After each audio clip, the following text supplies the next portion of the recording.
आगे भाव है, क्या कहना मास्टर? आगे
कर्मों का परिणाम इंसान है, जो जैसा करेगा वैसा बनेगा। इस सृष्टि का शाश्वत नियम है सदा, जो न डाले किसी को कभी भी डरेगा। द्वारिका में कन्हैया बड़े शांत थे,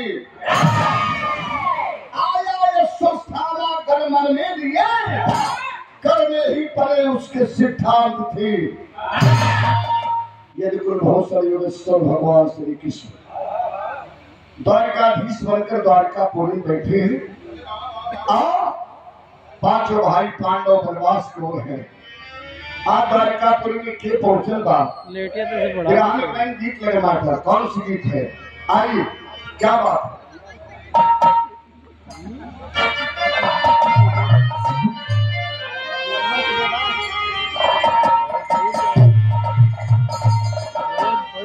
अरे चाहे ये दिल के बीच में,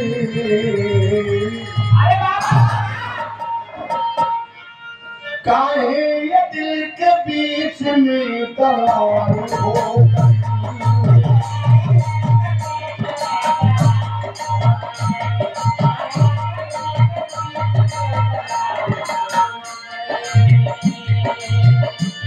काहे ये दिल के बीच में दरार हो गई।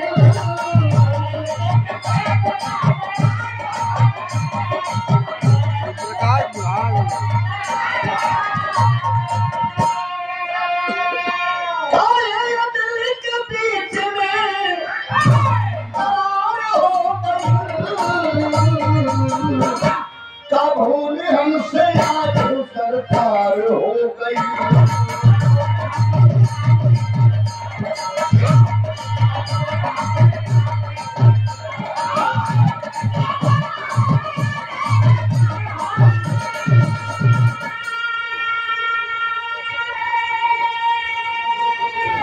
लेकिन विरहम बड़ी भी जो लाइन कभी लिखना द्वारकापुरी में द्वारकाधीश बनकर भगवान श्री कृष्ण बैठे हैं और यही बीच में अस्वस्थामा पहुंचल हो। और जब अस्वस्थामा पहुंचा तो क्या हो बाबू? आइए, क्या बात है? अरे स्वागत में द्रोण सुत के, स्वागत में द्रोण सुत के नगरी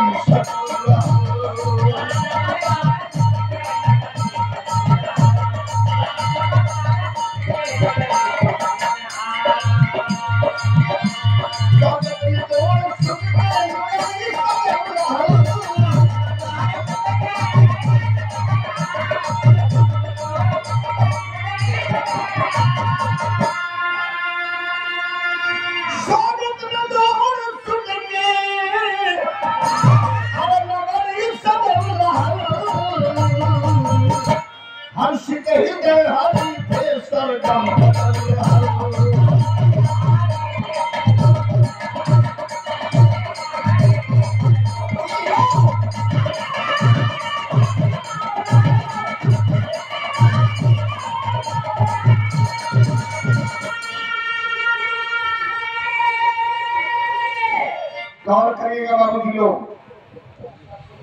पता लगल हो ना कि गुरु द्रोणाचार्य के बेटा सुस्थामा द्वारिकापुरी में आ रहा। भगवान श्री कृष्ण पूरे नगरी को दुल्हन जैसे सजवाने का काम किया। आज गुरु द्रोण का बेटा आ रहा है, तब कभी खतरा है मात्र एक की कहानी शुरुआत था। आइए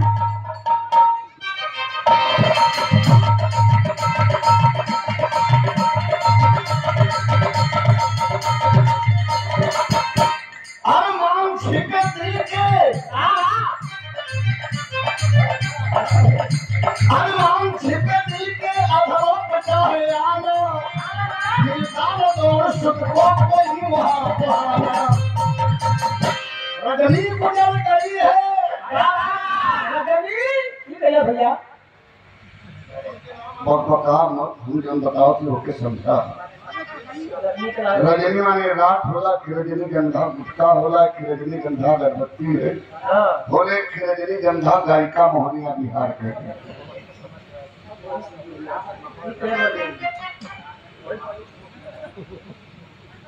पिताजी वाले ऐसे जब चिहुकत हुआ तो बड़ी अनोखी तब शाम के बेला में गुरु द्रोण के बेटा सुस्थामा पहुंचा द्वारिकापुरी में। दिल में करमान लिया है शाम चलेंगे तो कन्हैया से कहेंगे। शाम से सवेरा हो गए। आज जब शाम से सवेरा क्या बोल बाबू रजनी गुजर गई है करवट बदल बदल के अरलोक होके जोड़ी बोला बचन मचल के। परमात्मा मेरा माधव स्वीकार कीजिए परमात्मा मेरा माधव स्वीकार कीजिए बदले में हमको अपना यह चक्र दीजिए। करे कन्हैया जी थोड़े सेवा सम्मान से बड़ा खुश है एक अरमान दिल में हो। भगवान कन्हैया बड़े विनम्र भाव से कहे कहिए क्या अरमान है। गुरु के बेटे हैं द्वारिकापुरी में आपका सम्मान है अरमान क्या लिए है। कला है हमारे ब्रह्मास्त्र लेला ये करे बदले में अपन छत्र हमके दे जा यही अरमान है।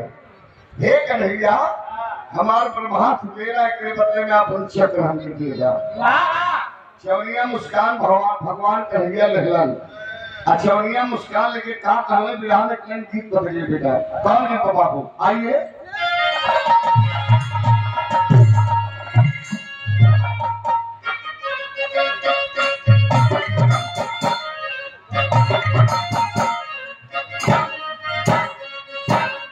वह गीता कि कुआं पे अरे कुआं पे इन पानी हारी हो पानी हारी हो कुआं उमड़ा दिया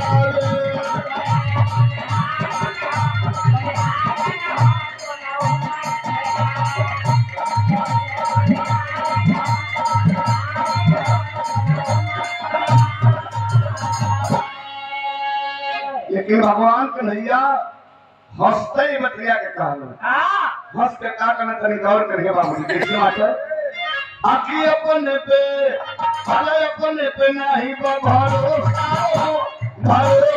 हो तक दूसरे पे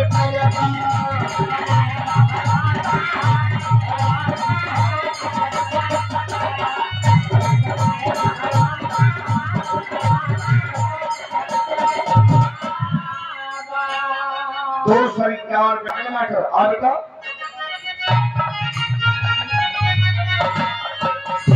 शक्ला हमार तो से कब नहीं चली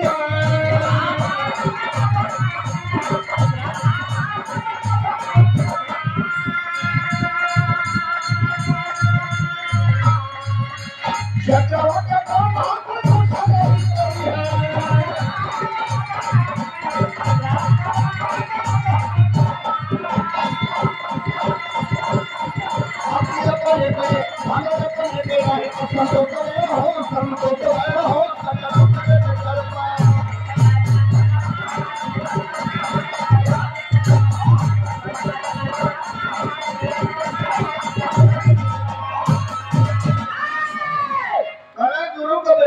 सम्मान हो लेकिन एक बात याद देखा चक्रवृद्धि में तोसे कबो चलवे न करी हमरे चक्र के तोहार ब्रह्मास्त्र कबो कुछ हो करवे ना करी।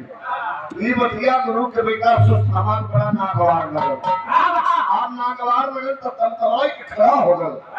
अरे कन्हैया इतना बड़ा घमंड अपने चक्र पर हमारे को बात सुना बड़ा यही के कहलत बड़ा एक में कहलत सर वाला की बेटा कौन जी बाप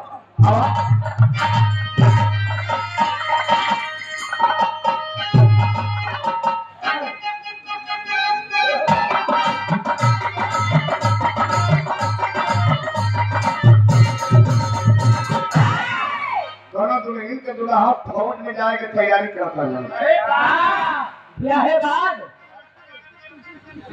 बहुत कम उम्र में ब्याह हो गया। अच्छा अच्छा अब ये भर्ती हो उम्र भाई तो तैयारी लगना करे लगे तो कहा दौड़ में जब तो से खिंचाए नहीं दुहा कहा जाके फौज में कितनी तो गोली मारवा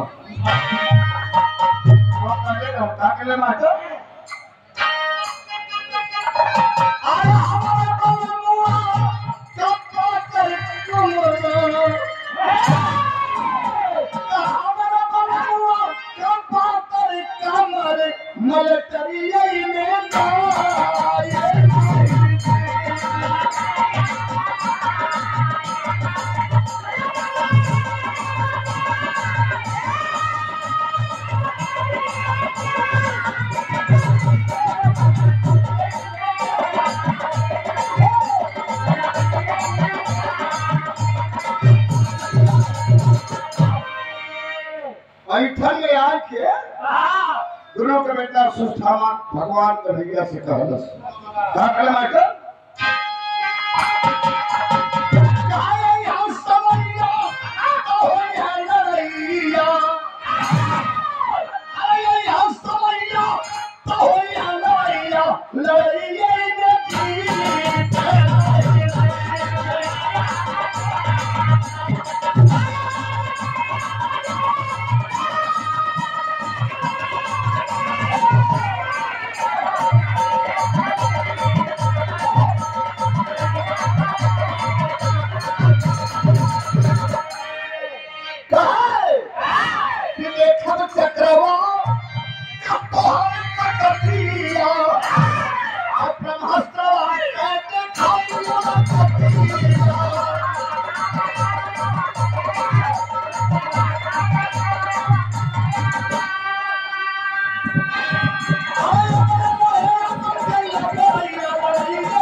बड़ा घमंड हो आमना सामना हो जाए कहिया पता चल जाए कितना ताकत है चक्र में और कितना दम है ब्रह्मास्त्र में।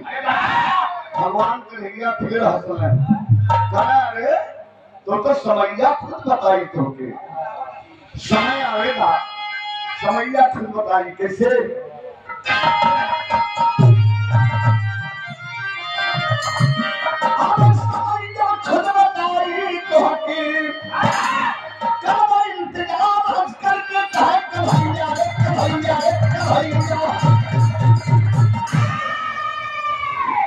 कर इंतजार हंस करके कह कन्हैया समैया खुद बताई तो आए बाबू समय जब पलटा खरीदस भारत के भूखंड पे तो क्या हुआ सभी गौर करिए एक तरफ कौरव दल दूसरी तरफ पांडव दल आमने सामने में भैया है तो बात निकल जाती है किसी में ना आवा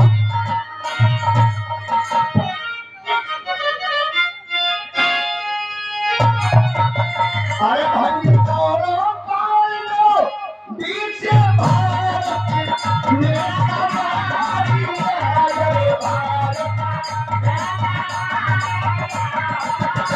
टूटल दूर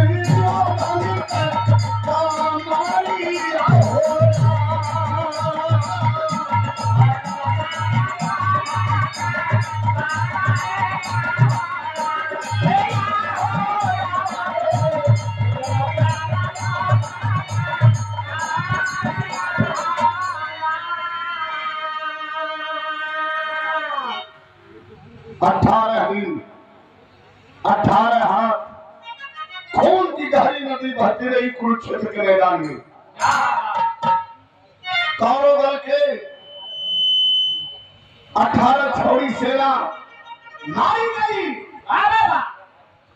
99 भाई मार दिए गए, अकेला दुर्योधन बचा। तो दुर्योधन सोचे लगा कि हमें भी मार देंगे, 5 के 5 पांडव बचे, हमारे 99 भाई मार दिए गए, इधर 5 पांडव बचे हैं, तो हमें भी मार देंगे सब। दुर्योधन जानता रहा जल्द थम मंत्र, जितना मंत्र उतना जल में थम के बैठ गया, कौन फटकना पड़ेगा। तो सोचा कि हम अपनी जिंदगी बचा लो, नहीं पांडव हमें भी मार देंगे, जब 99 भाई मारेंगे तो हम भी मर जाएंगे। जल थम मंत्र पढ़ा, एक तालाब के पास जाकर और तालाब में उल्टे पांव घुस गया, पीछे को गया ऐसे। तो उल्टा कहा भैया जानते हैं पीछे को इसलिए घुसा ताकि कोई देखे तो समझे कि कोई अंदर से बाहर आया है, लेकिन बाहर से अंदर गया, पीछे जा करके जल थम मंत्र का जाप किया और बैठ गया तालाब के अंदर भीतर। इधर दुर्योधन के पता लगाते लगाते सुस्थामा गुरु द्रोणाचार्य के बेटा उसी तालाब के पास पहुंचा, समझ गया किसी में घुस करके बैठा है, लगा ललकार दे। तालाब के किनारे खड़ा होकर के सुस्थामा ललकार रहा था, चले भाई दुर्योधन भी दिशा बदल देता रहा, और तू कायरों की भाग चलने जी रहा है, निकल बाहर, बोल मैं तेरी क्या मदद कर सकता हूँ। असल नीचे वैसे बढ़ाते हैं कलश की तुम मदद करना चाहता है। तेरे पिता रहे गुरु द्रोणाचार्य, जंग मैदान में द्रोणाचार्य कृपाचार्य ऐसे ऐसे बहादुर लड़ते रहे, लेकिन कुछ नहीं हो पाया। अब तू मदद करने की बात करता है, तो उठाओ तलवार और जाओ 5 पांडवों का सर काट करके मेरे कदमों में डाल दे, मैं मान जाऊंगा कि तूने मेरी मदद किया है। कहा कि बस पांडवों का गर्दन से काटना है, यूं गया आयु काट कर लेकर आ गया। चलो हमारे रात के बेला में सुथामा चल दिया पांडवों का सर काटने के लिए, तब निकल गए कैसे पहुंचा सुथामा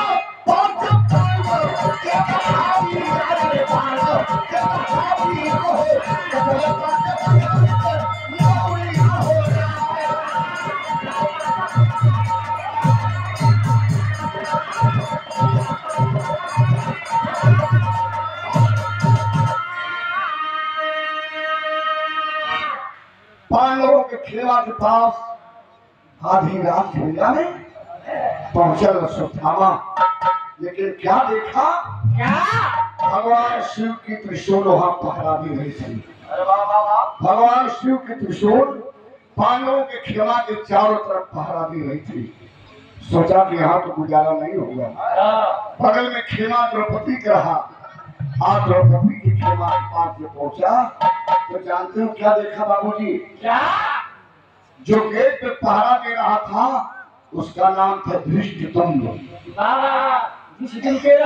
द्रौपदी के लिए कही भाई, जिसका नाम था धृष्टद्युम्न, और पहरा देते देते आधी रात के बेला में वह सो गया था।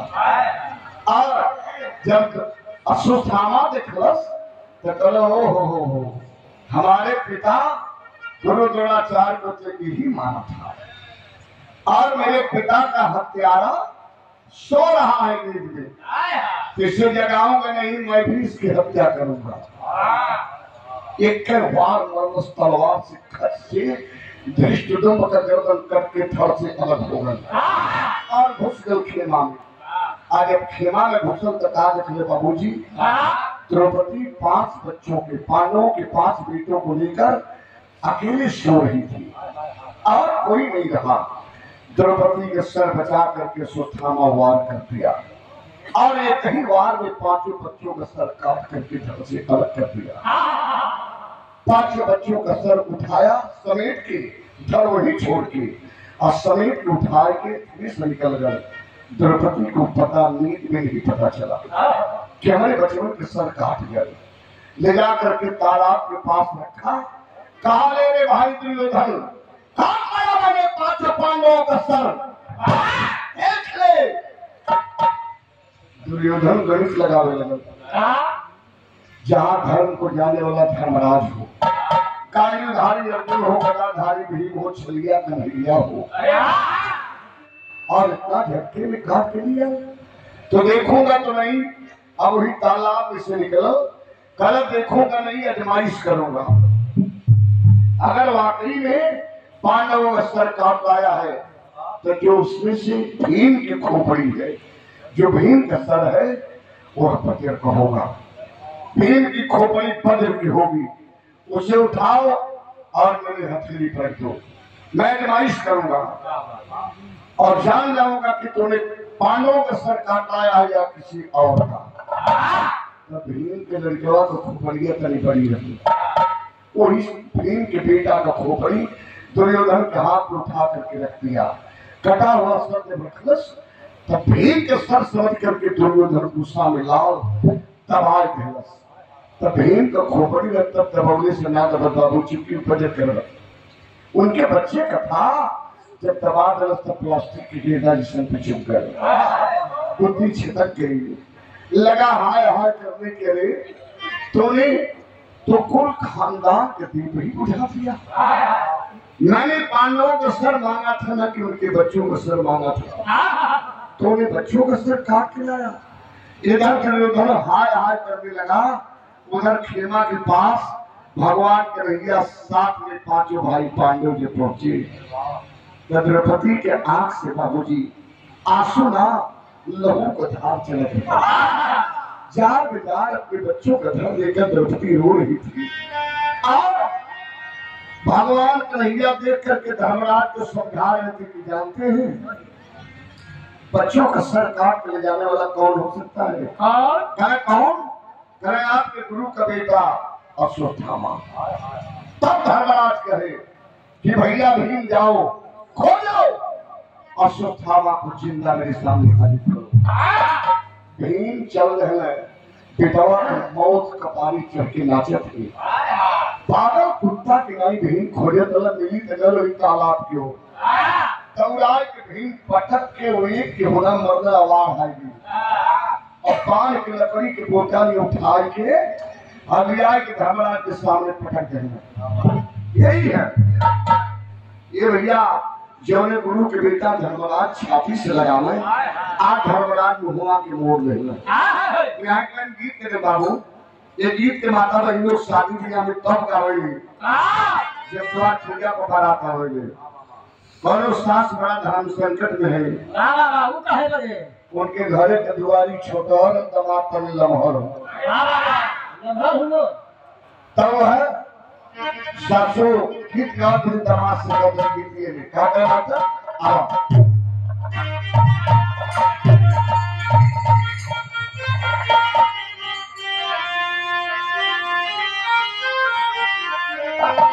पारंपरिक गीत गाओ। हमारे घरे आपके घरे गावल जाने कैसे छोटी मोटी गाड़ी की दुआरी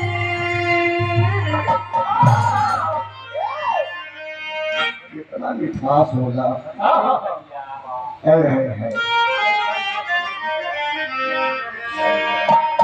छोटी मोटी गाड़ी की दुआरी लम्हा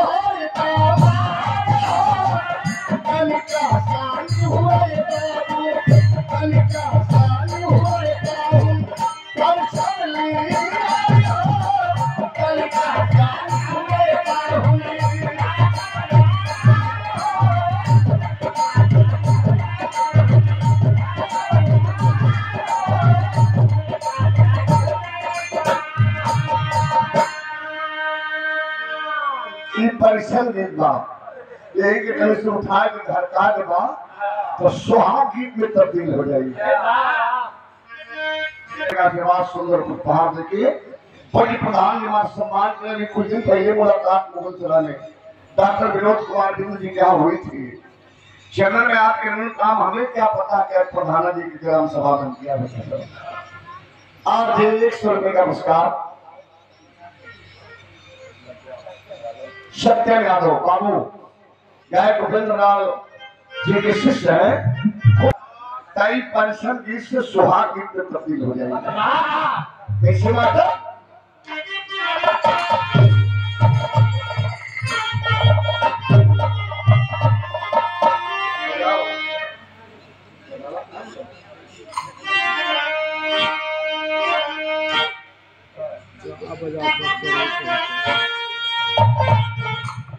अरे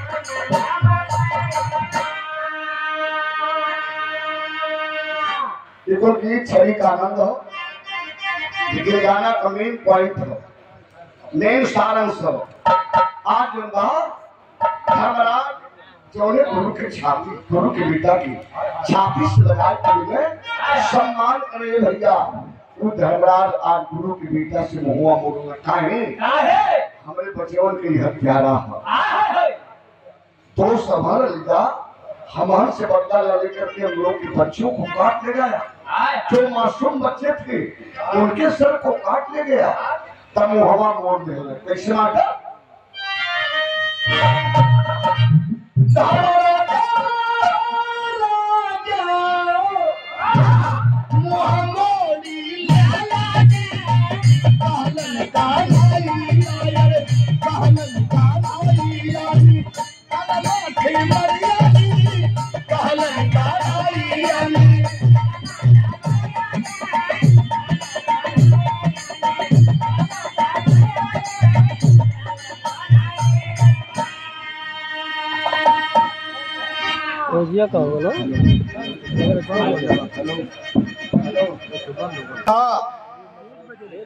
धर्मराज मुंह के मोड़ लेलन भगवान कन्हैया एक सवाल कलन कि भीम क्या देख रहे हो यही तो हत्यारा है जो आपके बच्चों का सर काट करके ले गया कलन की सरकार क्या करी कहता है आदेश देता तो एक गदा मारी थी धरती में धंस जाए कलन ना ना इसे मारना नहीं है जिस तलवार से आप लोगों के बेटों का सर काट ले गया वह तलवार इसके फेटा में पड़ी है और उसे निकाल और इसकी खोपड़ी खोल दो इसके माथ पे एक मणि मिलेगी उस मणि को निकाल कर हमें दे दो हेलो हेलो और निकाल के तलवार कैले न का तनी देखे कैसे मास्टर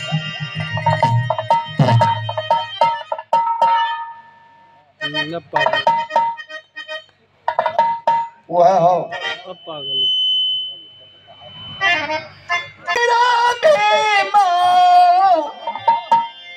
मरिया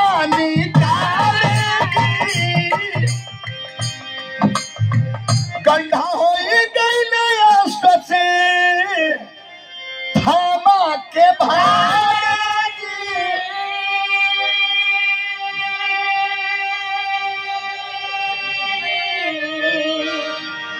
भार के खोपड़ी और निकाल के माथ के मड़ी भगवान कन्हैया के थमा देना कल अब इसका हाथ पांव छोड़ दो भगवान कन्हैया कलन किसका हाथ पैर अब छोड़ दो और जब हाथ पैर छूटल तब मणिहीन और सुस्थामा गुरु दौड़ के बीता वैसे तड़पे जैसे पानी बिन मछली तड़पेले काले अरे छलिया कन्हैया तूने छल से मेरे माथ की मणि निकलवा लिया तो याद करना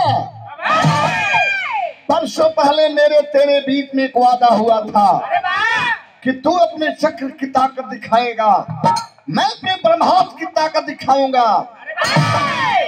भगवान कन्हैया कल चिल्ला क्यों रहा है? दिखाओ। अरे हम हैं 5 के 5 महारथी हैं, दिखाओ ताकत।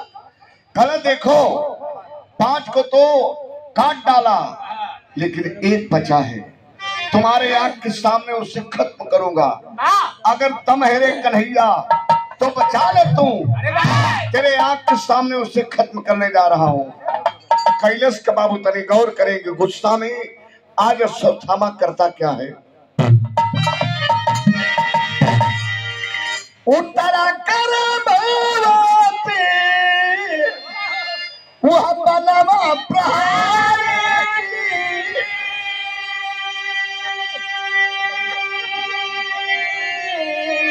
तिरिया के पीरिया से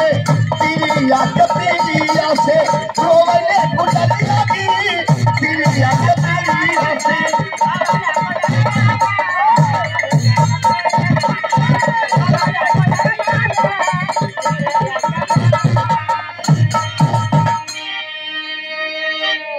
उत्तरा गर्भवती रही, बाबा उत्तरा के रहन, अभिमन्यु की विधवा दुल्हन, अर्जुन की विधवा बहू।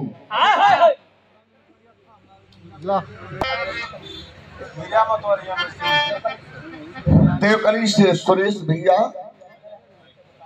बियर अंग्रेजी के दुकान से 51 रुपया भैया के हमारे बहुत बहुत से प्रणाम बा। सकल रोने लगी और भगवान कन्हैया को याद कर रही है कि जौने गर्भ के चलते हमें अभिमन्यु के साथ में सती होने जा रही थी, तो आप लोगों ने सती नहीं होने दिया इसी गर्भ के लिए कि पांडवों के एक निशानी तुम्हारे गर्भ में पल रहा है। आज इहो खत्म हो गए, लगल ब्रह्मास्त्र उत्तरा के गर्भ पे उत्तरा